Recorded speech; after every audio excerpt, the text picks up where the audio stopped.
You guys all know Creepy Santa, but do you know Sleepy Santa? He doesn't do much. Dale Earnhardt Jr. is easily one of the most interesting Piston Cup racers in the entire Cars franchise. He's based on, voiced by, and named after real-world racer Dale Earnhardt Jr., and is even sponsored by his actual real-world company, Dale Earnhardt Inc.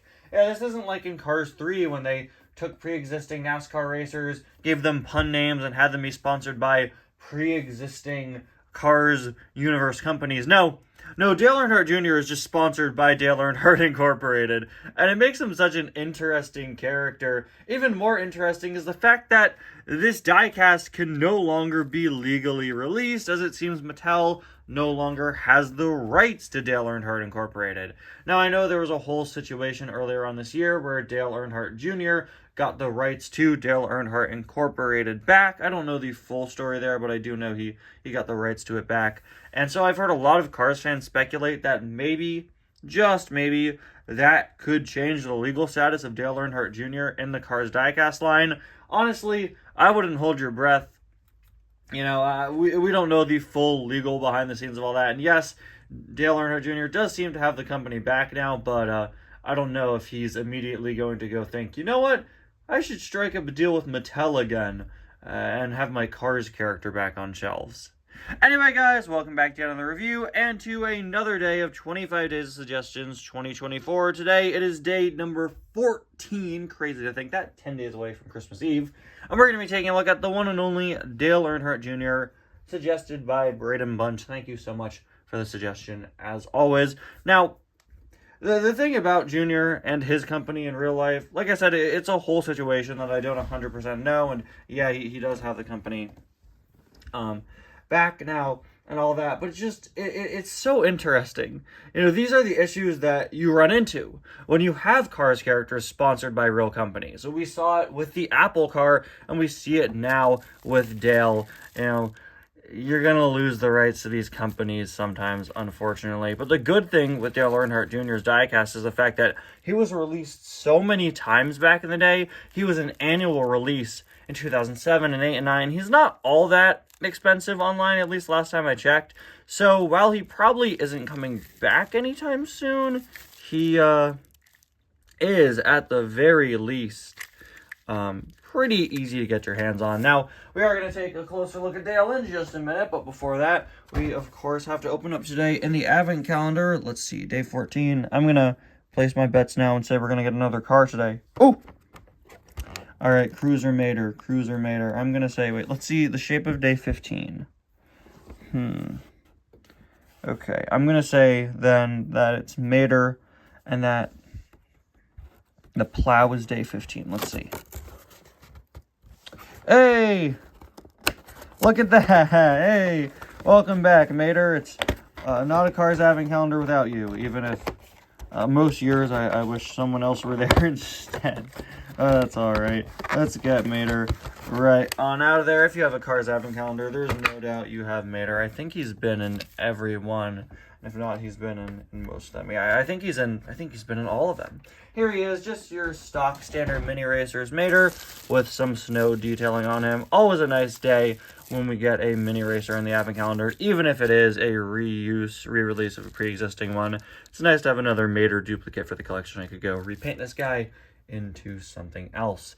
Anyway, moving back into the Dale Earnhardt Jr. diecast. This is such an iconic item to me. I feel like it's such an iconic part of the early Cars diecast line. And I think a lot of that is because we don't have it anymore. We don't have this Dale anymore. He can't be released anymore.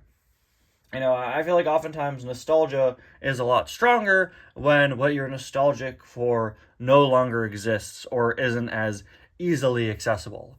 To me, I don't see a McQueen diecast and get that much nostalgia, because I see McQueen diecasts all the time. He's still out this year, he's out every single year. And sure, he looks a little different now. He's a Thailand variant, but to me, it's not as special as Dale Earnhardt Jr., an item that I know isn't coming back. And he was out year after year after year, and he's also just such a beautifully detailed diecast. Like, it's crazy. I genuinely believe that Dale Earnhardt Jr. might be the best looking Piston Cup racer we've ever gotten. Not my personal favorite, but in terms of decals, the fact that this is a 2007 diecast is wild. This has to be one of the most screen accurate diecasts from that time. Everything about this item is amazing. I really love that facial expression, and the decals are all on point. Number 8 there on the headlight, and the very detailed Dale Earnhardt Inc. logo. This, of course, is, I'd assume, their actual logo, complete with the Dale Earnhardt signature, and the word incorporated with the trademark next to it. You can see that it's got the actual legitimate trademark, which is pretty funny. Is that an eyelash? Dale, are you shedding eyelashes? How did that even... Where did that come from? Dale? Moving on to the side, we of course have the number 8. We also have this other 8 design, which is pretty cool. Shooting on behind it. A lot of the detail on this item comes from the fact that it's using this real world logo, which is pretty detailed compared to the pretty simplistic look of a lot of Piston Cup cars. You know, we have that signature there, and the signature is also repeated over here. But when we get to the side, you can really see just how much detail it's on this guy. Ton of secondary sponsors, just your typical ones. Nitrate, Piston Cap, Revolting, Mood Springs, Octane Gain, Vitaline, No Stall, Gaskets and Gasperin, Easy Idle, RPM, Little Turkey Pistons, Leak Lead, that would be awful. Reach Red, and Clutch A, just your typical ones, but the details on this car are amazing. These wheels, easily some of the most detailed wheels of the time, with of course, the gray going on there alongside the typical Lightyear tires. But another crazy cool detail here is the Lightyear writing on the rim.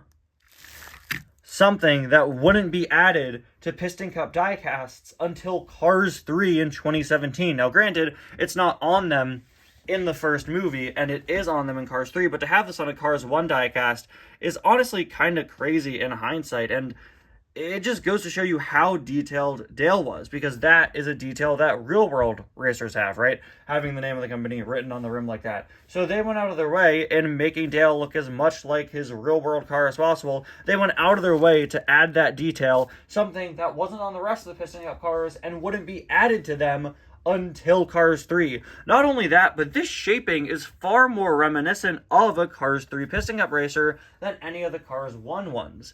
Dale has always stood out to me for his very distinct, unique mold. He always just looked so much like a real NASCAR to me. I think to this day, even with Cars 3 having some more heavily NASCAR-inspired designs with the veterans, Dale is probably the best-looking racer we have in terms of mold compared to actual NASCAR. Now, I'm not a NASCAR fan, but I know what a NASCAR looks like, and to me, compared to the other Piston Cup cars, this is easily the most NASCAR-looking Cars diecast we've ever gotten in terms of mold, and it's honestly really impressive. And the impressive details really just add to it and make it even greater. Like I said, this diecast is so ahead of its time with these details that weren't on other cars until Cars 3. He's got his signature up there. Really, really nice usage of color with the black border around the windows and the white stripes. Another Dale Earnhardt ink signature there. Number 8 up top. Dale Earnhardt Jr.'s very own logo here says his name. Looks like mine might be a bit of a misprint. You can see the junior writing actually breaking into the white stripe there, which is kind of funny. And we also, of course, have a junior logo up top, as well as a big old Dale Earnhardt Inc. logo on the back with his back lights. There is a look at the other side, and finally, there is a look at the base. And, ooh, wait, look at that. Before I wrap it up, look. That's so cool. We got a copyright 2007, Dale Earnhardt Inc. Same signature as the one we see all over the car. That is so cool that it's on the base like that. Dale Earnhardt Jr. is a diecast that honestly is completely ahead of its time in terms of its decals and design. This could be released today, and I wouldn't bat an eye. This, you know, if this were never made back in 2007 and this came out now, I wouldn't bat an eye. A lot of Cars diecasts have aged really, really well. You know, in the grand scheme of things, the Cars diecast line hasn't evolved all that much in terms of adding decals, you know? Chick Hicks, Chick Hicks came out in 2006. He looks insanely impressive, and he still does to this day. But Dale is really one of the only times where I could say a Cars diecast feels ahead of its time, adding details that wouldn't be added to other Piston Cup cars until 2 movies later. His shaping is exquisite and on point. The detail is great. It's just a shame that we can't get him in the diecast line nowadays. But luckily, he is still out there. He was released several times back in the day. And if you don't have a Dale Earnhardt Jr., I think he's a great addition to any collection. Thank you all so much for watching. I'll see you guys next time. Bye now.